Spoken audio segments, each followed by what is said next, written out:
বন্ধুরা, দেশি স্টাইলে দেশি মুরগির মাংস রান্না। সবাইকে দেশি মুরগির মাংস রান্না পার্ট 2 তে স্বাগতম। পুরো রান্নাটি দেখতে আমাদের আগের পার্টি দেখে আসতে পারেন। সবাইকে দেশি শুভেচ্ছা জানিয়ে আজকে পর্বটি শুরু করছি। বন্ধুরা গত পর্বে যেমনটা দেখেছিলেন, তখন মাংস ম্যারিনেট করা মশলাতে মাখিয়ে সেগুলো ভাজা হয়েছিল। তারপর কিছুক্ষণ ভেজে সেগুলো কড়াই দিয়ে ঢাকনা দেওয়া হয়েছিল। তারপর ঢাকনা উঠিয়ে নেওয়া হলো। দেখুন বন্ধুরা, ঢাকনা উঠিয়ে নেওয়ার পর দারুণ সুন্দর এক কালার আসছে। দেখুন কত সুন্দর দেখতে হয়েছে। একদমই পিওর অথেন্টিক বেঙ্গলি ভাইব, বেঙ্গলির যে রান্নার কালারটা সেটা এসেছে। দারুণ দেখতে হয়েছে। আর এর যে সেন্ট সেটা একদম মারাত্মক। আর আমরা আমাদের খাবারে একটু ঝাল এবং মশলা বেশি খাই, সেটা এই তরকারির কালার দেখে বোঝা যাচ্ছে। একদম কড়া লাল, একদম শুকনো মরিচের কড়া লাল, একদম হোমমেড পদ্ধতি মশলা।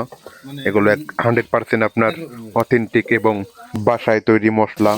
এরকম দেশি স্টাইলে কুকিং ভিডিও পেতে আমাদের চ্যানেলটি সাবস্ক্রাইব করে রাখুন। দেখুন মাংস কষানো হচ্ছে। দেখুন এখানে পাটায় বাটা হচ্ছে মশলা, পাটায় বাটা হচ্ছে একদম ভিলেজ স্টাইল। এরকম পদ্ধতি এখন দেখা যায় না। এই রান্নাটা হবে একদম ভিলেজ স্টাইলে, একদম দেশি পদ্ধতিতে। দেখুন কত সুন্দরভাবে কষানো হচ্ছে, কত সুন্দর একটি কালার। মাটির চুলা এরকম রান্না সত্যি নস্টালজিক ব্যাপার। বন্ধুরা দেখুন রান্না চলছে। দেখুন এই কড়াই দিয়ে ঢাকা হয়েছিল এবং দেখুন এখন একটু নাড়াচাড়া করা হচ্ছে। মাংসগুলি ভালোভাবে মশলার মধ্যে মেশানো হচ্ছে, যাতে মাংসের মধ্যে মশলা ঢুকতে পারে। আপনারা বন্ধুরা কি কোথা থেকে ভিডিওটি দেখছেন কমেন্টে জানিয়ে দিন।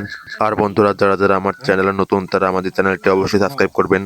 যারা এই ধরনের অ্যামেজিং ফুড ব্লগ কিংবা কুকিং ভিডিও বা এই ধরনের দারুণ রেসিপি পেতে চান। আর আমাদের চ্যানেলে একদম ভিলেজ ওয়েতে, একদম হোমমেড গ্রামীণ পদ্ধতিতে, একদম সনাতন পদ্ধতিতে রান্নাবার দেখানো হয়। এর মধ্যে কোনো কৃত্রিমতা নেই।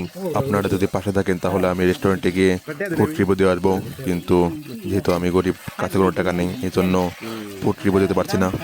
যদি আপনারা সাপোর্ট করেন তাহলে অবশ্যই সেটা পারবো। বন্ধুরা আপনাদের সাপোর্টের জন্যই আমাদের চ্যানেল শূন্য থেকে এ পর্যন্ত এসে দাঁড়িয়েছে। আপনারা আরও সাপোর্ট করলে আরও দূর যেতে পারবো। বন্ধুরা দেখুন কত সুন্দরভাবে মাংস কষানো হচ্ছে, একদম জিভে জল আসার মতো অবস্থা। এত সুন্দর একটি কালার হয়েছে। বন্ধুরা আপনাদের কাছে কেমন লাগছে কমেন্টে জানিয়ে দিন। এখন মাংসগুলি নাড়াচাড়া করা হচ্ছে বন্ধুরা, যাতে মশলাগুলি ভালোভাবে মাংসের মধ্যে মিক্স হতে পারে। দেখুন কত সুন্দর একটি কালার হয়েছে, দারুণ স্বাদের, দেখে জিভে জল এসে যাচ্ছে। বন্ধুরা এভাবে নাড়তে নাড়তে এখন পানি দেওয়া হলো। এখন পানি দিয়ে কিছুক্ষণ এভাবে আপনার ঢেকে দেওয়া হবে, ঢেকে দিয়ে ভাপ দেওয়া হবে।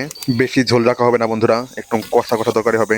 বন্ধুরা দেখুন 10 মিনিট ঢেকে দেওয়ার পর ঢাকনা উঠিয়ে এখন দেওয়া হচ্ছে জিরা মশলা, জিরার গুঁড়ো। দেখুন বন্ধুরা এটা হচ্ছে জিরার গুঁড়া। দেখুন জিরার গুঁড়া দিয়ে কিছুক্ষণ জাল দিতে হবে বন্ধুরা।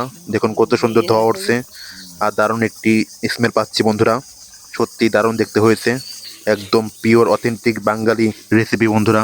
একদম দেখুন কত সুন্দর কালার হয়েছে, একদম সত্যিকারের ভিলেজ ফুড রেসিপি।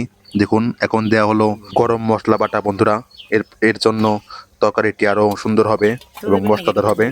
একদম দারুণ একটি আপনার স্পাইসি হবে।